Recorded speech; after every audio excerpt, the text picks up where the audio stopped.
podcast é apresentado pelo Tecnoblog.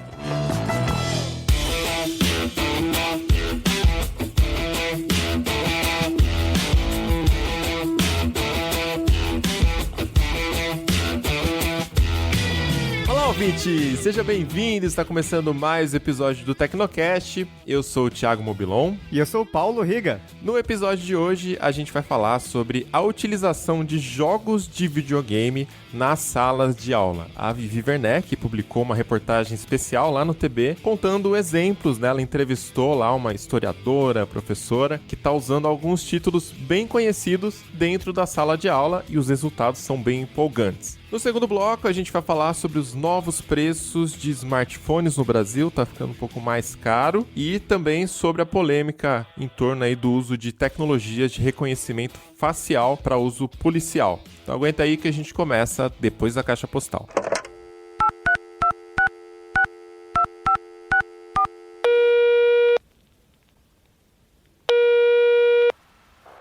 Caixa postal do Tecnocast. Você tem novas mensagens?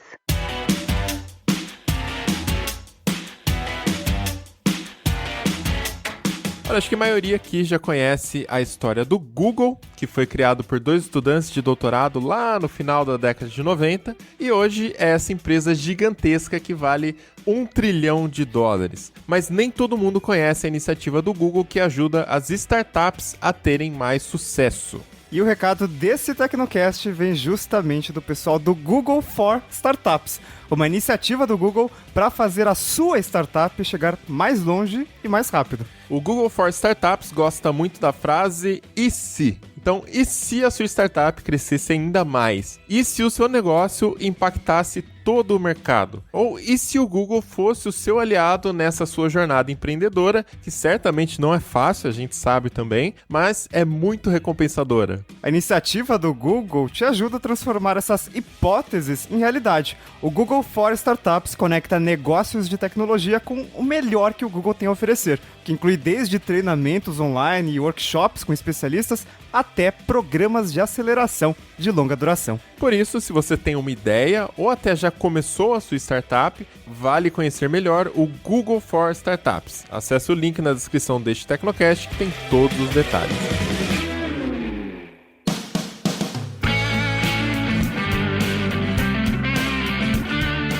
Caixa postal do Tecnocast, se você não quiser acompanhar com a gente, pode pular o episódio para 14 minutos em ponto.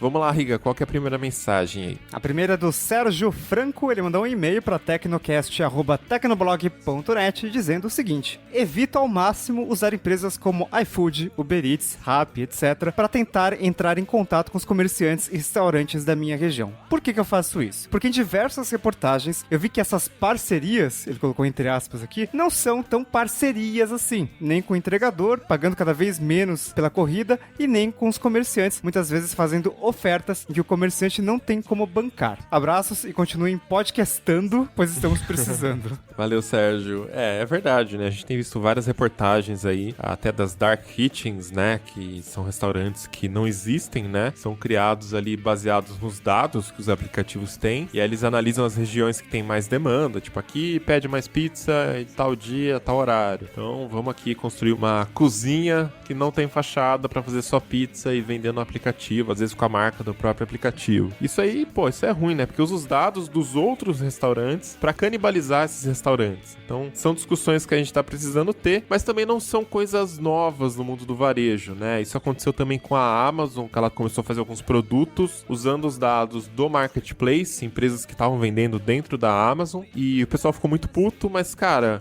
as lojas já fazem isso, né? Nas lojas físicas, elas também analisam quais produtos saem mais. Você vê, por exemplo, supermercado que tem marca de shampoo, marca de sabão, marca de, sei lá, comida congelada, né? Que são realmente como se fossem dark kitchens. São fábricas especializadas em fazer a batatinha do supermercado X, a manteiga do supermercado X. Enfim, isso não é novidade, mas a gente sabe que quanto mais empresas no meio do caminho, menor o lucro para todas as partes envolvidas. Então, se você quer ajudar o restaurante perto da sua casa, realmente é melhor você falar direto com eles, né? Cortar o middleman aí. Exatamente. A gente falou disso no Tecnocast Tecnocast 146, com vários números, inclusive a taxa de 27% de alguns aplicativos. Então você consegue entender que essa parceria, essa relação com o comerciante, com o entregador, enfim, é muito complicado. Thiago Valesco aqui também mandou um e-mail pra gente em tecnocast@tecnoblog.net. Ele é um professor de física e mora em Esteio, no Rio Grande do Sul. Ele fala justamente aqui do Tecnocast 146 sobre a tecnologia contactless e ele fala que ainda hoje muitos ainda ficam desconfiados para usar essa tecnologia. A esposa dele tem uma loja de produtos naturais e a máquina de cartão aceita transações contactless, porém muitos clientes ainda não sabem sobre essa tecnologia. Aí ele continua aqui: temos percebido que os bancos do varejo comum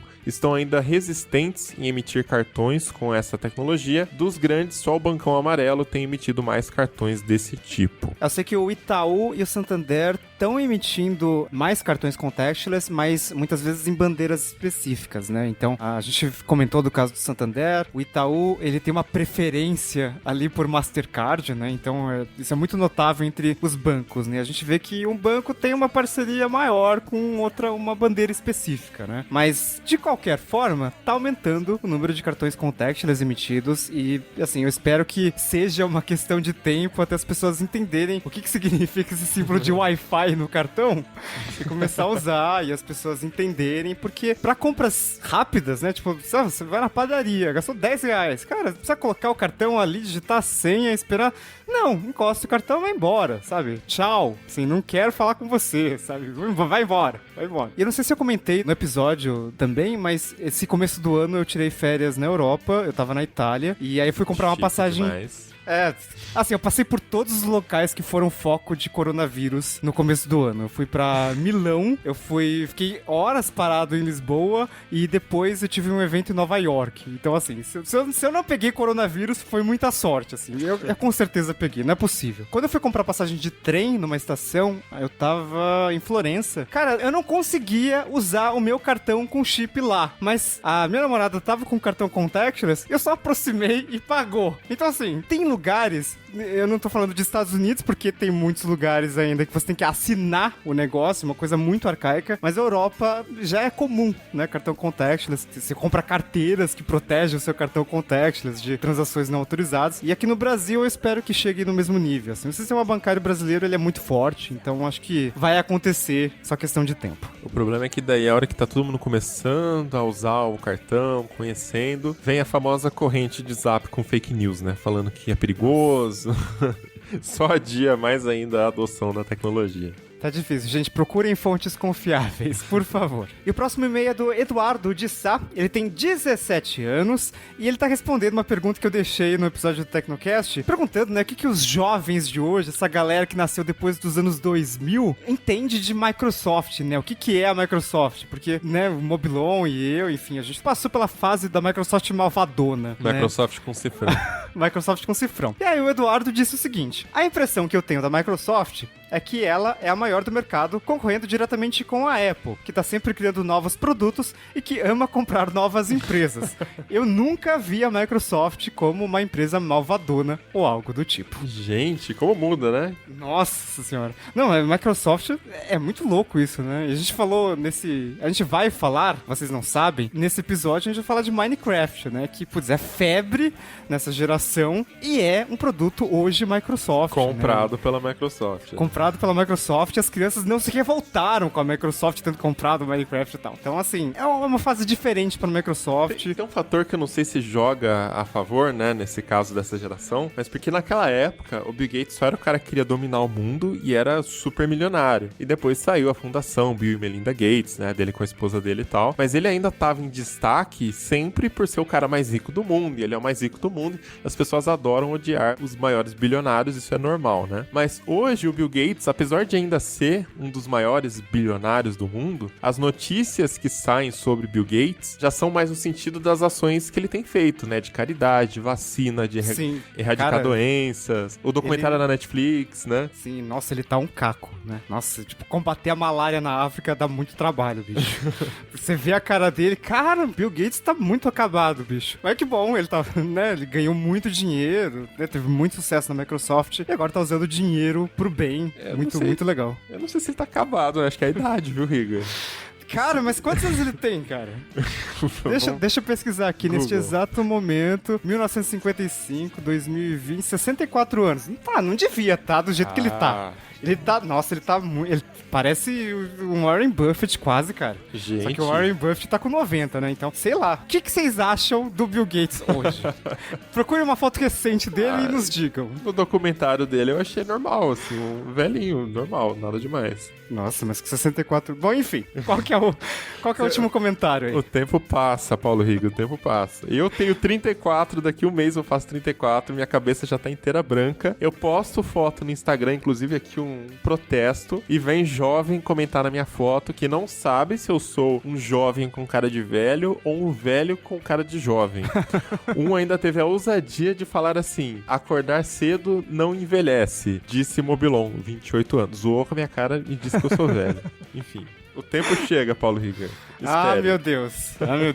Pra fechar aqui, ó, Leonardo Barros comentou lá na comunidade.tecnoblog.net, disse o seguinte: eu acredito que a telemedicina poderia ser bem útil em casos que são bem mais leves e que não necessitam de uma ida presencial ao hospital. No podcast, vocês falaram das cidades pequenas, né, que precisam levar pacientes para cidades onde a estrutura médica é bem mais estruturada. Com a telemedicina, os diagnósticos poderiam ser feitos e assim criar uma espécie de triagem entre os casos mais leves e mais graves. Assim, os hospitais receberiam os casos mais graves, aliviando assim a demanda interna, e nos casos de situações onde o caso pode agravar, uma medicação poderia ser indicada e, caso não resolvesse, aí uma ida presencial se faria necessária. Eu acho que esse é bem o ponto que foi colocado na entrevista também que a gente usou, que a gente fez no Tecnocast, né, Riga? Sim, a gente conversou com o Dr. Gentil Alves e ele deu várias ideias, né, de como que a telemedicina não deve substituir a medicina, mas ela deve ajudar bastante, né? E, como a gente falou no Tecnocast, assim, se todo mundo for pro pronto-socorro por qualquer coisa, tô com dor de ouvido, vai no pronto-socorro, não tem sistema de saúde que aguente,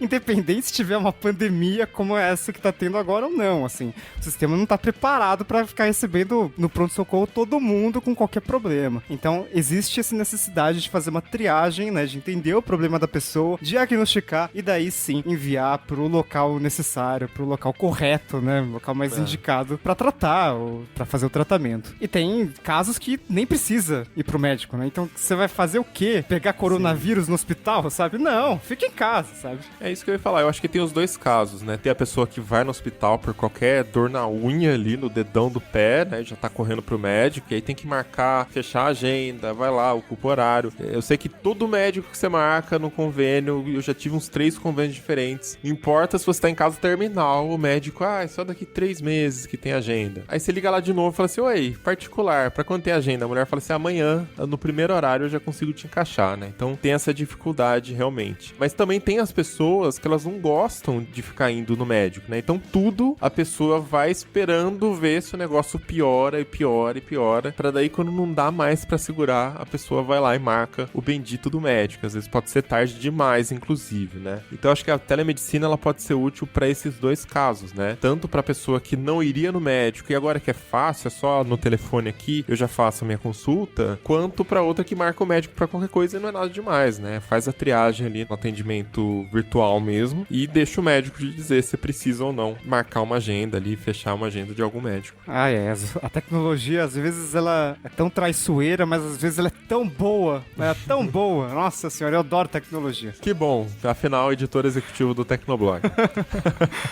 Vamos pra pauta? Bora lá.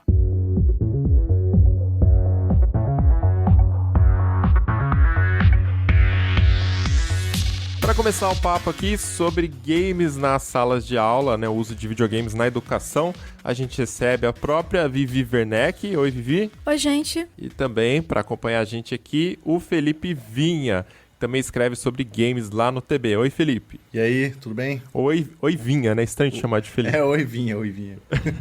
Inclusive, essa dupla que tá aqui hoje acabou de estrear um podcast sobre games no Tecnoblog, né? O Tecnoblog acabou de lançar o seu podcast focado em videogames, comandado por Vivi Werneck. E Vivi, conta aí pra gente o que tem nesse primeiro episódio do Hit Kill. Isso mesmo, né? Isso foi uma ideia que a gente tava já trabalhando há um tempinho e foi assim, vamos Vamos fazer? Vamos fazer. E saiu o primeiro Hit Kill. E a ideia do programa é falar sobre todo o universo, né, que abrange os games. Vai ser um programa quinzenal. Então, quem escutar vai saber de tudo que aconteceu no universo dos games semanas antes, uma ideia do que tá pra acontecer. A gente também vai falar de previews, de reviews. A gente vai trazer gente pra conversar também, né, entrevistas, tanto com desenvolvedores de jogos, AAA e indies também. A gente não vai focar só nos blockbusters, a gente vai dar um espaço pros indies também. Nesse primeiro programa, que já saiu, inclusive vocês podem ir lá escutar no Tecnoblog, a gente falou sobre uma prévia do The Last of Us Part 2,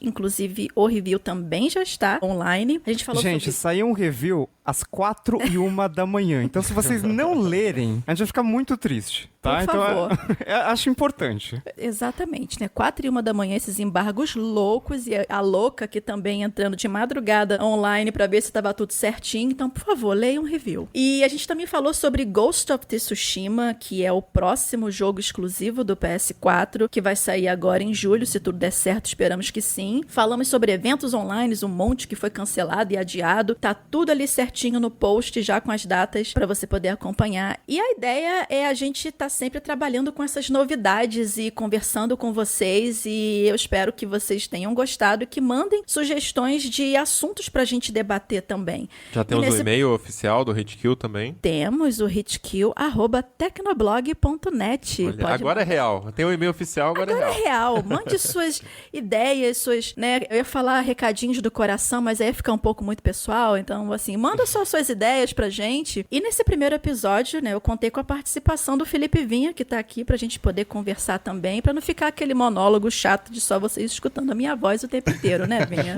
Pois é, pois é. Pois é, ele concorda comigo ainda que o meu monólogo é chato. Olha essa coisa horrível. Sinceridade. Então, maravilha. Então, procurem aí no seu aplicativo de podcasts favorito, né? Hitkill. Se não apareceu ainda, vai aparecer em breve, né? Quando um programa é publicado, é a primeira vez, acabou de lançar, às vezes ele demora um pouquinho pra subir, mas como a gente já lançou há alguns dias, já é pra estar tudo certinho em todas as plataformas. Então, pra começar o papo de hoje aqui, a Vivi publicou uma reportagem muito legal sobre o uso de games na educação, né? E, bom, é aquela coisa de sempre, né? Os games são muito mal vistos ainda por muita gente, tem aquele preconceito e aqueles boatos que a gente até dedicou um Tecnocast pra dar uma quebrada, né? Que jogos de ação estimulam violência e deixam as pessoas mais violentas porque elas ficam matando bonequinho lá no videogame, enfim. Falei igual o meu pai agora, né? Matar bonequinho no videogame. Entregou a idade aí agora, hein? Enfim, mas aí a Vivi fez uma reportagem onde ela entrevistou umas pessoas da indústria e também entrevistou uma professora que é historiadora, tem um baita currículo lá, e ela tá usando os jogos de videogame pra dar aulas, né, Vivi? Isso mesmo. Eu bati um papo com a professora Marília Bassini, que ela é historiadora, socióloga também, então ela trabalha em vários cursos em São Paulo, inclusive um desses cursos é perto aí de você, Mobilon. Sim, aqui do lado, né, Piracicaba, né? Isso. É um dos lugares em que ela trabalha. Então, conversando com ela, deu pra notar que ela já trabalhava aplicando jogos aos poucos, né, no processo dela de educação, só que ela começou a ver que estava dando muito certo. Então, ela apresentou esse projeto às escolas que ela trabalha, e o legal é que todo mundo embarcou nessas ideias, né? E conversando com ela, que eu perguntei, teve resistência de alguém por parte dos alunos, da direção? E o engraçado foi que ela disse que a resistência no início vieram dos próprios colegas de trabalho, que alguns chamaram até ela de louca. Não, como assim? Você vai botar jogo dentro da sala de aula? Mas depois que eles viram que estava dando certo, eles começaram a querer entrar nessa também, né? Dos alunos eu não esperava resistência nenhuma mesmo, né? Gente, poxa, você imagina, né? Você trabalhar com adolescentes, que é a maior parte dos alunos que ela tem. Hoje em dia, uma criança já nasce com o celular na mão tirando selfie. Então, assim, você tem que... Não estou falando em aplicar isso a todos os processos de educação, porque eu não tenho nem especialidade suficiente para poder chegar e bater o martelo nisso. Mas você tornar lúdico alguns processos educacionais pode sim atrair mais a atenção desses alunos, especialmente nessa faixa etária, que já estão imersos nesse universo digital. Até porque a concorrência é muito forte, né? Hoje você os jovens, eles encontram conteúdo educacional de qualidade muito fácil na internet, né? Sim. Então, aquela aula quadrada, com o professor lá na frente, falando não sei o que lá, durante 50 minutos, aí tem um intervalo, aí mais 50 minutos falando, não dá, né? Então tem que melhorar, tem que ter novos jeitos de conseguir prender a atenção desse pessoal, né? E só pra deixar claro que quando o Paulo Riga fala conteúdo educacional, ele quer dizer conteúdo educacional de fato. Não é nenhum não tipo outra de coisa. Eu eufemismo não nem nada. julgo, eu não estou aqui pra julgar nenhum dos hosts. Mas enfim, Vivi, é legal que a professora, ela usa um dos jogos que ela citou, foi o Assassin's Creed. Sim, E acho que dá até pra contar a minha experiência aqui de quarentena, porque já são aí quase 3 meses que a gente tá confinado, né, pelo bem da saúde de todos. E, cara, eu tenho usado muito o trabalho como escape, mas isso cansa, né? Você vai ficando sobrecarregado toda hora. Final de semana, você fica entediado e vai pensar em trabalho. E aí eu comecei a jogar... Há 2 meses eu comecei a jogar o Assassin's Creed Origins, que tava parado lá no meu Xbox. muito bom, um dos melhores. Cara, eu tô numa vibe com esse jogo que, cara, a imersão é sensacional, sabe? O Não sei Origins se é tem- o que é egípcio, né? Isso. Egito, é. E eu não sei se é por causa da quarentena, que a gente fica, né, muito parado ali, precisa de estímulo, mas assim, a história é sensacional, mas muitas vezes eu me pego no jogo só explorando e olhando o cenário, tipo assim, porque eu acho que eu tô no lugar, sabe? Eu quero ver como era naquela época, como a sociedade se organizava, como era a cama naquela época, sabe? Eu fico vendo essas coisas. E eu ficava com essa dúvida, né? Porque é muito bem feito, mas a gente fica na dúvida se aquilo é real ou não, né? E nessa pesquisa que você fez, né? Você entrevistou também o pessoal da Ubisoft. Isso. Enfim, não quero correr muito pra frente aqui da conversa, né? Mas enfim, tô usando, a gente já vai chegar nesse ponto. Mas, cara, eu tô muito imerso nesse jogo por conta da quarentena. É muito legal. A própria professora Marília, ela também comentou que, além do Assassin's Creed, ela também trabalhou em sala de aula o Detroit Become Human, para poder mostrar essa parte mais antropológica, né, das relações humanas, de causas e consequências. Ela disse que ela tem interesse em trabalhar o Battlefield por conta do conteúdo histórico também. E o feedback que ela tem tido dos alunos é muito positivo, porque isso tem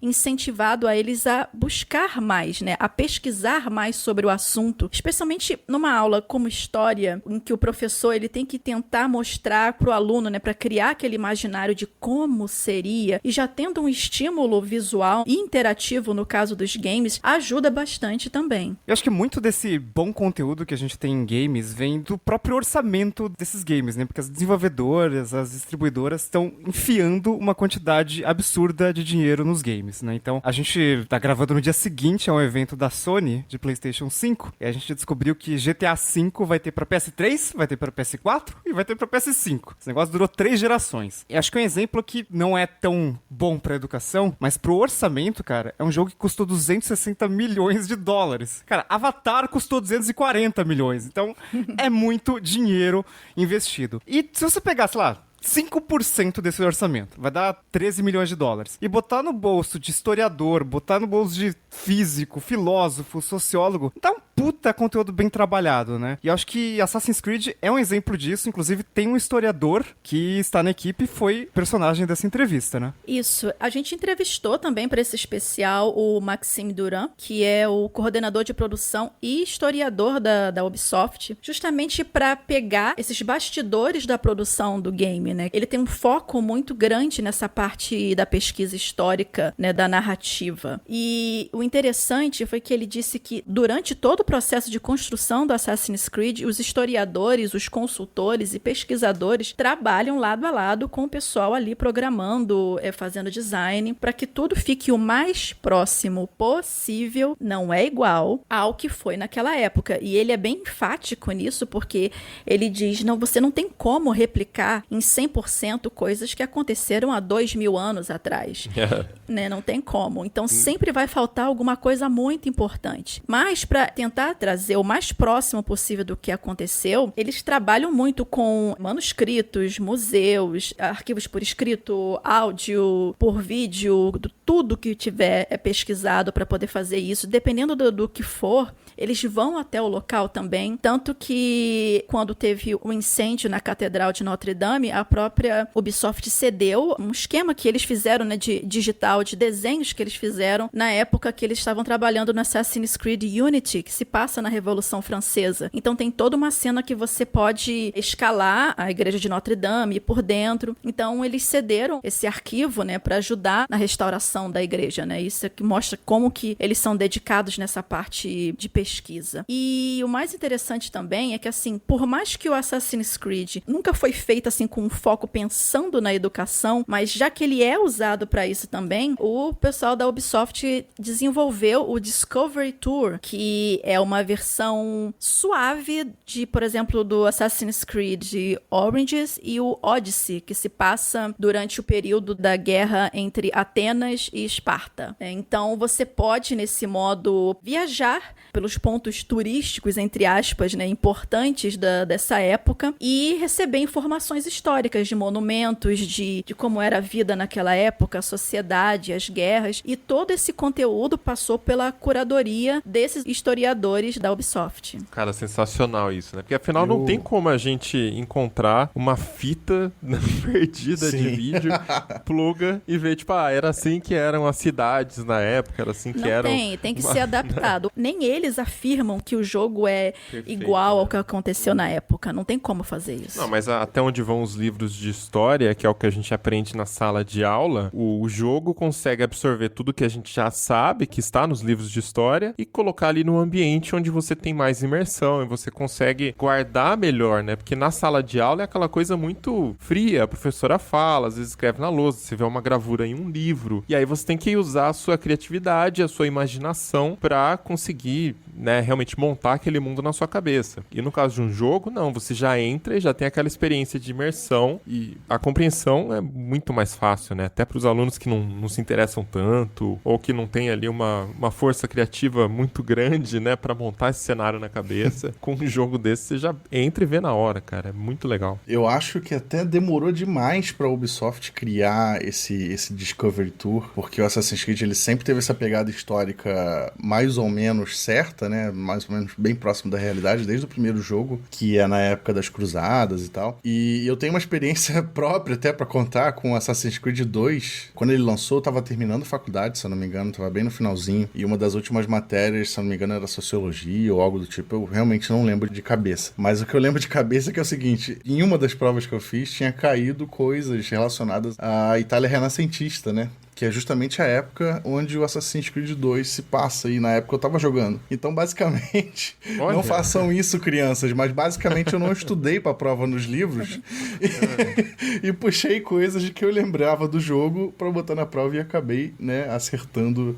Deu certo. Algumas questões que nem esperava. Não façam isso, crianças, leiam livros, mas enfim. Leiam também o livro. Pode ser um complemento bom, né? Mas é uma ideia genial, porque vale lembrar sempre que Assassin's Creed, ele tem todos os jogos, né, praticamente, eles têm figuras históricas participando da história, então é uma maneira lúdica de você passar pra garotada, pô, quem foi Maquiavel, sabe? Maquiavel é aquele cara que tá no Assassin's Creed, é uma representação bem fiel ao que ele foi no mundo real, claro, tirando todo o envolvimento dele com a questão dos assassinos e tal, que é bem isso que eu ia falar. coisa do jogo e tal, mas tipo, tirando essas questões fantasiosas, é uma representação bem realista. Aí tem Leonardo da Vinci, no Unity a gente tem pessoas relacionadas à Revolução Francesa e por aí vai, entendeu? Então, eu acho muito bacana o Discovery Tour. Eu joguei um pouco da versão do Origins na época que saiu, mas eu acho que até que demorou pra sair, porque é uma coisa muito, muito legal que se encaixa perfeitamente na série. E o Assassin's Creed 2 me ajudou. Obrigado, Assassin's Creed 2. Obrigado, Ubisoft. Isso. E é interessante também que, assim, saindo um pouco do escopo do Assassin's Creed, tem vários outros jogos que não foram feitos pensando em serem educativos, mas que acabaram sendo usados. Sim. O próprio Valiant Hearts, que ele te coloca na época da Primeira Guerra Mundial. Tem o This War of Mine, que se passa, se eu não me engano, durante o cerco de Sarajevo, só que é do ponto de vista dos sobreviventes que estão sitiados, tentando escapar dali, viver mais um dia, ao invés dos soldados. Então, tem várias fontes de informação que se pode encontrar nos videogames, você só tem que saber onde procurar também, né? SimCity, lá atrás, anos 90, no final dos anos 80. Sim, Civilization, tudo isso. Tudo isso. Inclusive, eu lembro de ter tido aula com SimCity na questão de classe de informática pra aprender coisa de cidadania, etc, etc. Nossa, que legal. Eu já falei no Tecnocast passado que, assim, acho que todo prefeito, todo administrador tinha que jogar SimCity pra entender, assim, porque... Total, né?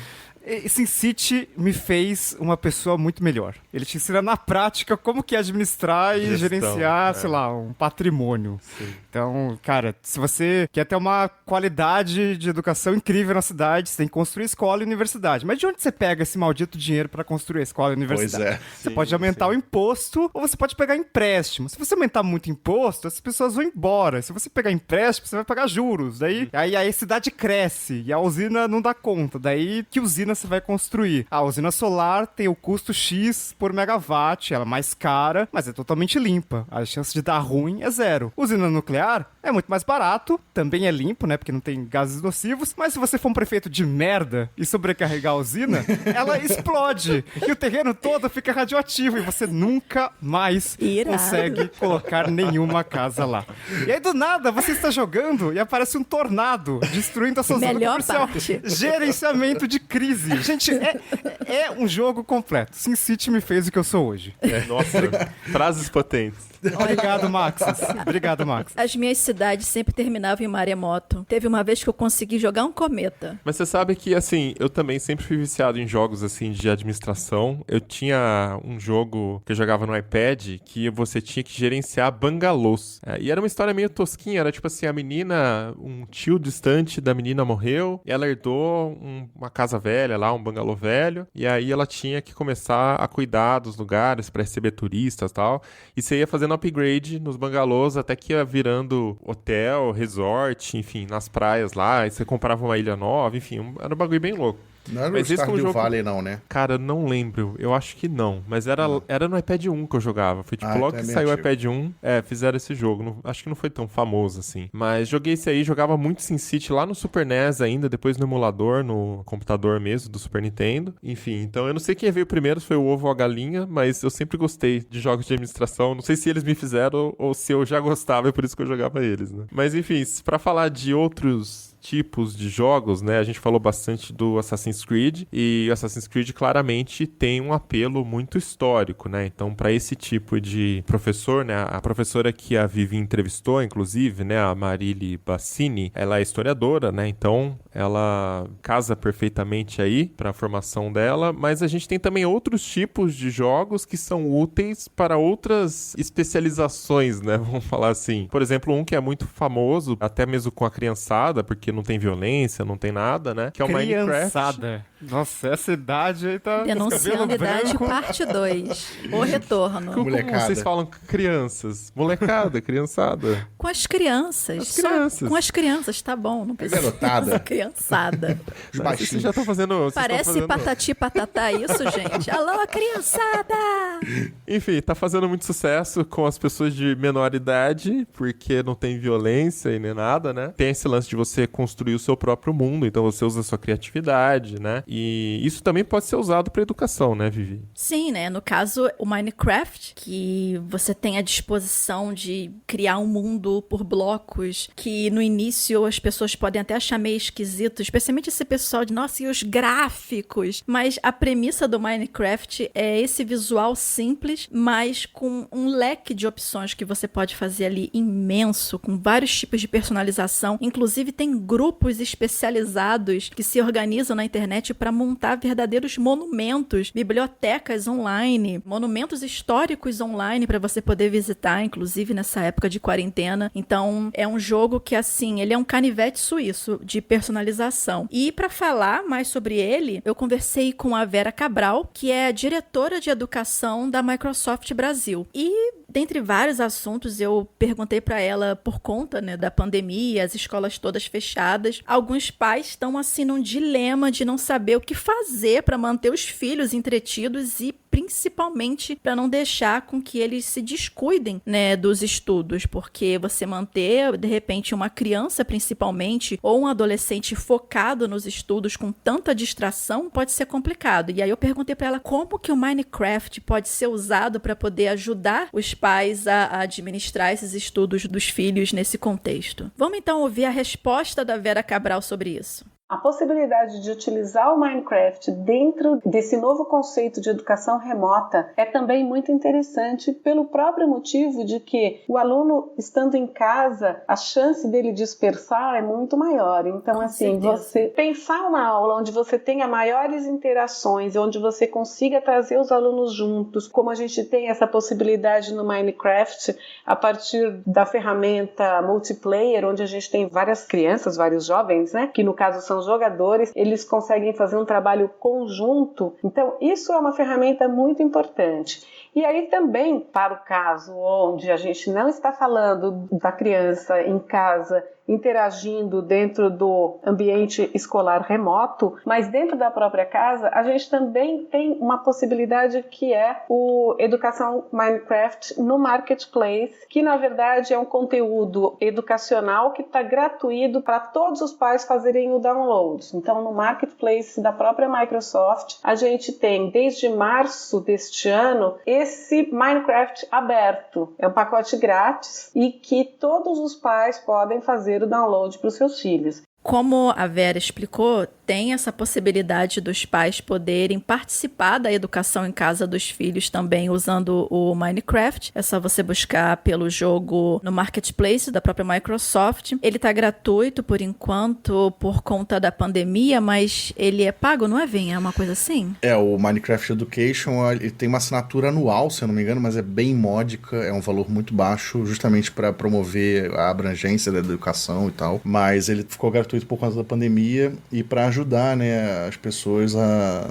promoverem suas aulas em ambientes virtuais e tal. E é bem interessante porque ela tocou nessa parte de ferramentas de avaliação em multiplayer também. É assim, o seu filho ou sua filha ou a pessoa que esteja sob sua responsabilidade, ela tenha a oportunidade de interagir com outros alunos também e não fica só ali sozinho criando as coisas. Você pode compartilhar os seus trabalhos também, ver os trabalhos das outras pessoas, então cria essa comunidade virtual que é bem interessante em tempos de isolamento como esse. E num ambiente seguro, né? Porque em tese o Minecraft Education tem que ter uma coordenação e aí por isso sempre tem alguém acompanhando e tal. Ninguém vai criar coisas esquisitas pois é. Pro seu filho. E o potencial se eu puder adicionar, o potencial do Minecraft Education é enorme, porque o próprio Minecraft ele já tem coisas no jogo principal que são coisas muito diferentes e inusitadas que você não espera, sabe? Eu tô fazendo um texto aqui, inclusive pro Tecnoblog, que deve sair em breve, que tem tipo uma tabela periódica completa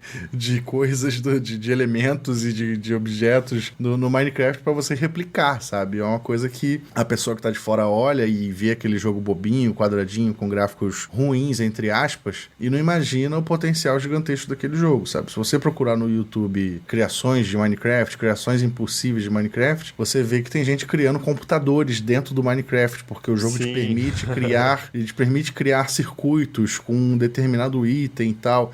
Então é de fato uma coisa muito mais, tipo assim, além do que os olhos podem ver, sabe? É um Inception ali, né? Uma simulação. Sim, total.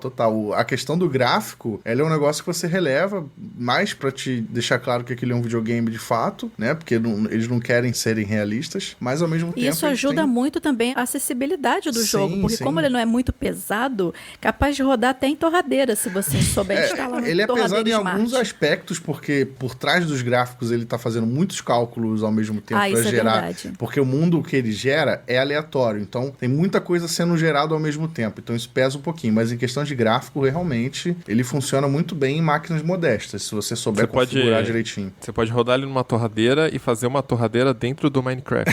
Pode. Olha como é que dá asas à imaginação da pessoa. Pode, de fato, saindo pãozinho quentinho com a manteiga por cima. É que, coincidentemente, eu assisti ontem de novo Inception. Eu tô pensando só nisso agora.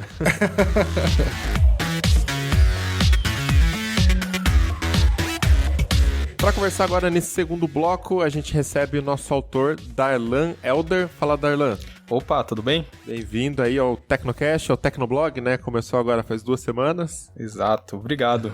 E o Darlan, inclusive, chegou no Tecnoblog pra gente falar mais sobre aparelhos de entrada e aparelhos intermediários, né? O Darlan vai ficar focado em testar apenas esses aparelhos de entrada e intermediários, porque a gente quer ter aqui no Tecnoblog alguém que seja especialista nesses tipos de produtos, né? Porque, apesar de todos desejarmos, né, aí os aparelhos de 20 mil reais, de 50 mil reais, a nossa realidade, que a realidade brasileira ainda é bem diferente, bem distante, né, dessa realidade americana, por exemplo. Então, a gente achou que seria legal ter um especialista aqui para falar disso, né, Darlan? Exatamente. Estou muito feliz de estar chegando agora na equipe e é uma editoria nova que eu estou muito feliz de ter pego porque é o momento, né? O pessoal agora vai procurar mais por produtos mais acessíveis por conta da crise da pandemia. Então, eu estou bem feliz com essa nova fase do Tecnoblog e para mim é uma honra poder avaliar esses produtos mais acessíveis. Olha aí, que legal. Inclusive, você já tá com uma caixa aí com vários aparelhos de entrada para testar também, né, Darlan? Pois é, tô com Motorola, LG, alguns lançamentos também. Tem muita coisa que vai sair em breve aqui no Tecnoblog. E para falar justamente da situação desses aparelhos agora, na atualidade, né? O efeito da pandemia já começou aí a entrar nos preços dos aparelhos, já começou a afetar o preço dos aparelhos e tá ficando tudo um pouco caro, né, Riga? Nossa, tá difícil, viu? A gente sabe que tem o problema do dólar, o dólar varia demais agora, né? Então,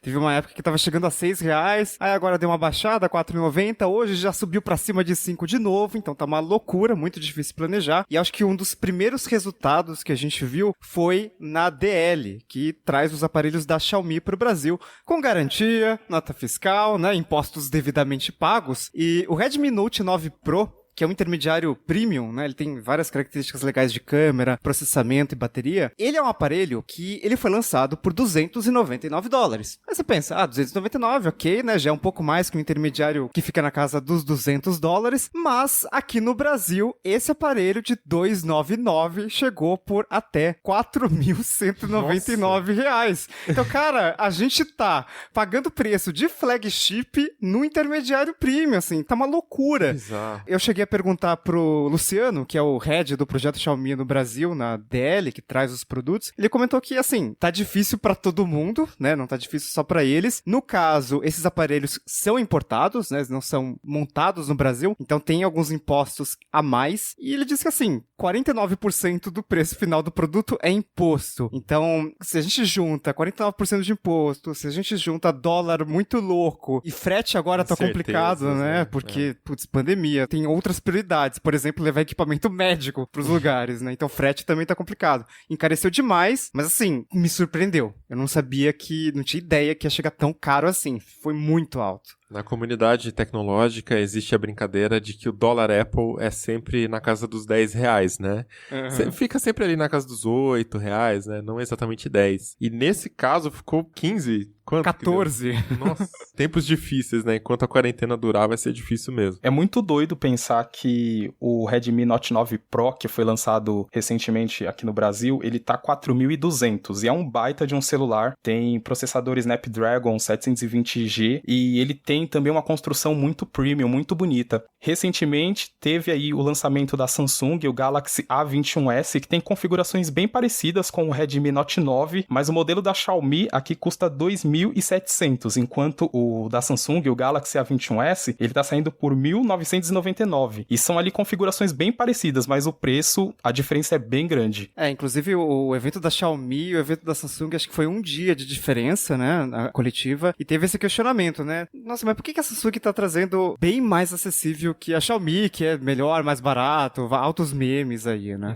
E o que a gente sabe é que, putz, a Samsung tá há muito tempo no Brasil e eles têm uma linha de montagem de produtos no Brasil. Claro, todo mundo foi afetado pela pandemia, mas quando você tem uma experiência um pouco maior, você consegue lidar. Eu já conversei com alguns executivos um pouco antes de a gente entrar em quarentena, né? E até um pouco durante essa quarentena. E eles dizem que, assim, no final das contas, precificar produto nessa época é uma questão de aposta, né? Porque você não pode botar o preço lá em cima pra tirar o risco, né, da empresa e deixar só na mão do consumidor, porque vai deixar o produto muito caro, mas você também não pode pode deixar o preço lá embaixo, pensando que daqui a 2 meses o dólar vai estar R$3, vai estar tudo lindo e tudo funcionando. Então, o desafio é justamente achar esse meio termo, né? Pra não perder tanta venda por causa de produto caro e também não deixar o preço muito barato que deixa o negócio insustentável, assim, né? E acho que a Samsung, de qualquer forma, eles têm bastante dinheiro pra queimar. Então é isso que eu ia falar. Assim, eles têm 50% do mercado brasileiro de celulares. Então, se eles perderem, sei lá, R$100 por aparelho vendido, ok, ainda tem um caixa ali que dá pra usar nessa época que realmente as empresas, putz, quem que vai ficar gastando tanto dinheiro num celular, né? É muito complicado. A Samsung, ela tem muito mais segurança pra correr riscos num momento como esse, né? Ela já tem um market share muito grande, já tem uma marca estabelecida, né? E a Xiaomi, cara, a importação é bem mais difícil você correr esse risco nesse momento. É bom lembrar também que a Samsung, que trouxe recentemente aqui pro Brasil o A11 e o A21S que eu comentei, os dois chegaram aqui com preço bem alto, por conta de tudo que tá acontecendo, óbvio, né? E até no lançamento questionaram sobre isso, sobre essa mudança do preço, e a Samsung, ela defendeu ali a evolução da câmera, da bateria, a memória também, que são itens que o consumidor presta bastante atenção atualmente, né? E aí você cobriu, né, Darlan, o lançamento dos novos intermediários da LG, que vieram também por preços meio estranhos, assim, porque tava muito na minha cabeça que LG-K, que é a linha de básicos intermediários da LG, são aparelhos de R$1.000, de R$1.200. E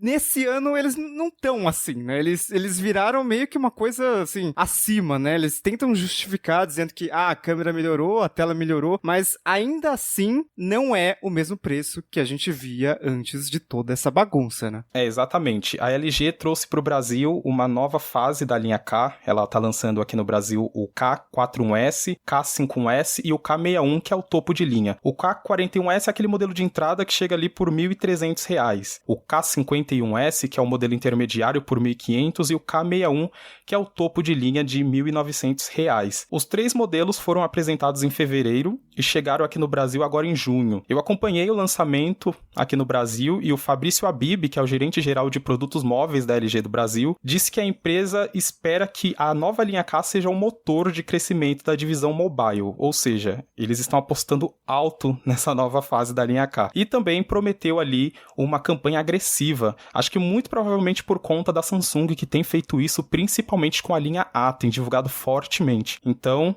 vamos ver se vai vingar. Eu até perguntei pro Habib as expectativas de venda, já que ele estava tão empolgado com a nova fase da linha K, mas ele não pôde compartilhar comigo, uma pena, mas estaremos acompanhando. Bota os números da mesa, já que acredita tanto, né? Vamos lá. Mas, assim, dificilmente as empresas divulgam, né, esses números, né? São empresas de capital aberto, e aí o dado por país, eles nem podem divulgar legalmente. Mas a concorrência tá muito difícil, né? A gente, obviamente, claro que a Xiaomi tá muito cara, mas a Samsung joga dinheiro na linha Galaxy A de uma forma assim, tem propaganda de Galaxy A em todo lugar. E a referência que a gente tinha até então, até essa explosão de Galaxy A, era a Moto G, né? A Moto G é a linha mais vendida da Motorola, a linha de maior sucesso, mas, putz, a Samsung conseguiu, né, chegar ali, né? Porque a gente tinha muito essa história de, você quer um celular, não quer gastar muito dinheiro? Beleza. Pega um Moto G e fechou. E acabou. E agora você tem essas várias opções, né? LG, eu acho que ela é muito forte no Nordeste, então ela tem uma capilaridade de distribuição muito grande. Com isso, ela consegue chegar em muitos lugares que outras empresas não conseguem. Mas eu acho que eles ganhavam muito no preço também, né? Eles lançavam um preço meio alto ali, mas depois de algum tempo ficava muito mais acessível. E, putz, acho que vale a pena, sabe, prestar atenção nesses LG-K. De qualquer forma, o review deve sair em breve, né? Sim, são celulares até interessantes, viu? Tem inteligência artificial, 4 câmeras, tela grande. Eu ainda não consegui fazer um review completo, mas tô ainda avaliando alguns pontos, considerando o que a LG ressaltou nos aparelhos, mas são modelos interessantes, viu? Mas nessa faixa de preço,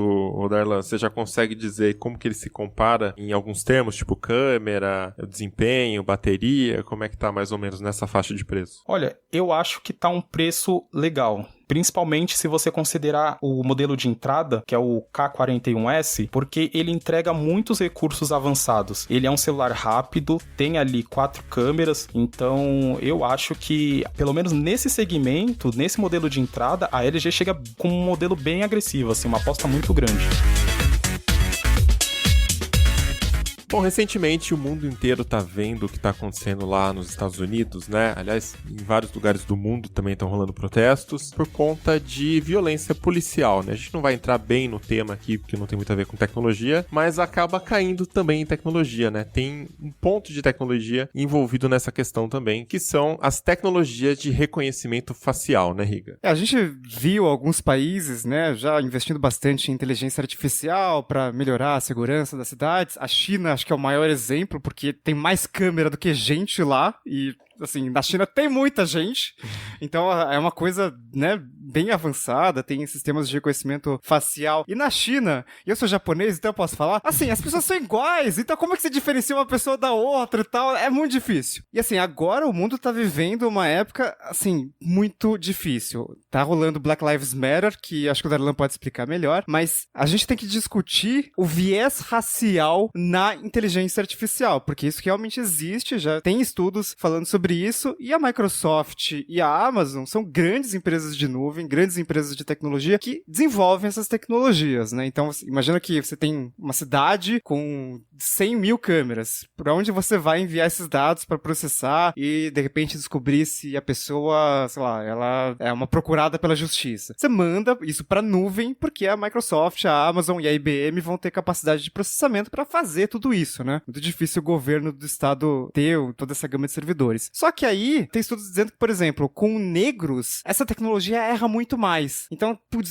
será que tá ok usar essa tecnologia? Teve protestos contra o uso de reconhecimento facial em vários países. E aí a Microsoft, a Amazon e a IBM tiraram deles da reta, a gente não vai mais vender essa tecnologia para uso policial. A gente não quer, a gente precisa de regulamentações rígidas, né, contra abusos policiais e contra violações de direitos humanos para que a gente consiga fazer esse negócio funcionar. Senão, não dá, né? A tecnologia fica com a vilã disso tudo. Sempre que a gente fala de tópicos desse tipo, né, vem algum espertinho comentar que, mas a tecnologia não tem culpa das estatísticas, ou não sei do que, enfim, esse tipo de argumentação que é míope, né? Na verdade, as pessoas se esquecem que quem faz a tecnologia somos nós, são os humanos, né? Quem educa a inteligência artificial, quem faz o algoritmo, se ela tá errando, a gente tem que identificar e a gente tem que perceber se a gente não tá enviesando, se a gente não tá treinando a IA da forma errada. É que nem você, sei lá, você treina o seu cachorro errado pra ele mijar no lugar errado e você quer culpar, enfim, né? O treinamento é seu, você que treinou ele, né? Então é mais ou menos isso. Mas é aí,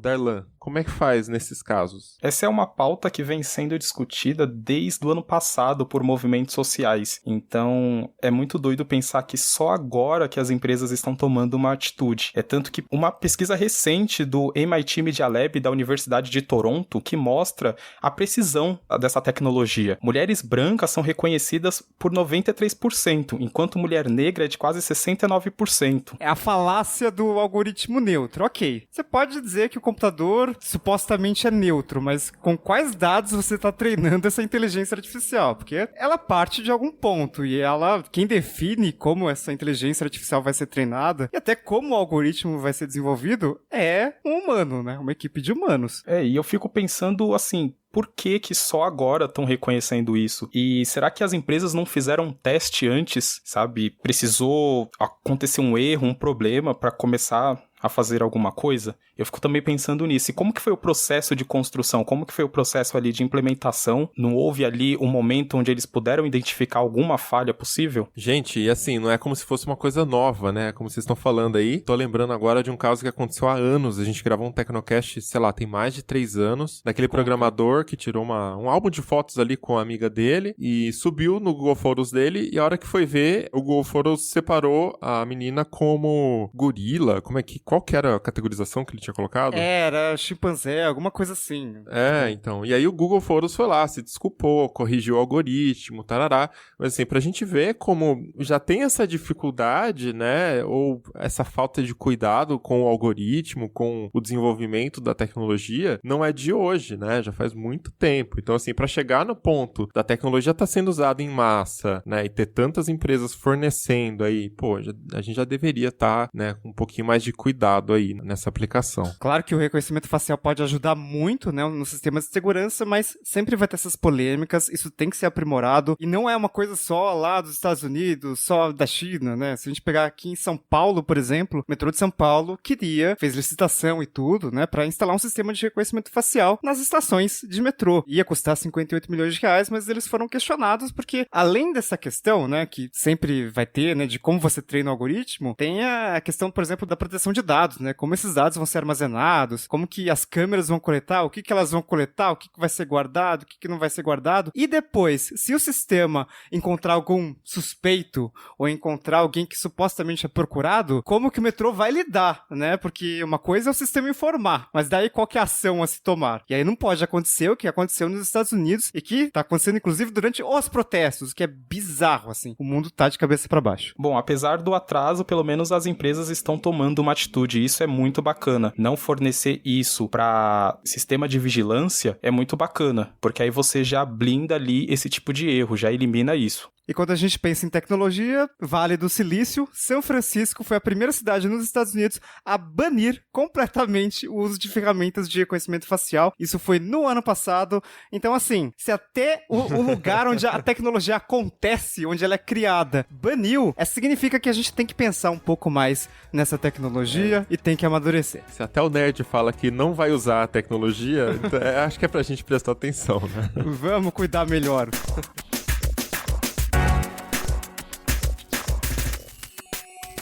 Então é isso, vamos chegando ao final de mais um episódio do Tecnocast. Manda pra gente os seus comentários em tecnocast@tecnoblog.net, lá pela comunidade.tecnoblog.net, ou comenta lá no Twitter com a hashtag Tecnocast ou citando o @Tecnocast. Se você quiser continuar o papo com a gente nas redes sociais, em todas eu sou @Mobilon e @Paulo Riga. Dá uma olhada lá no post também, que tem os twitters de todos os participantes daqui desse episódio, o Vivi, o Vinha e também o Darlan. É isso, esse programa fica por aqui e a gente volta com outro semana que vem. Até lá.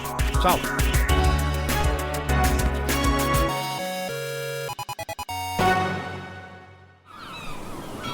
Este podcast foi editado pela Maremoto.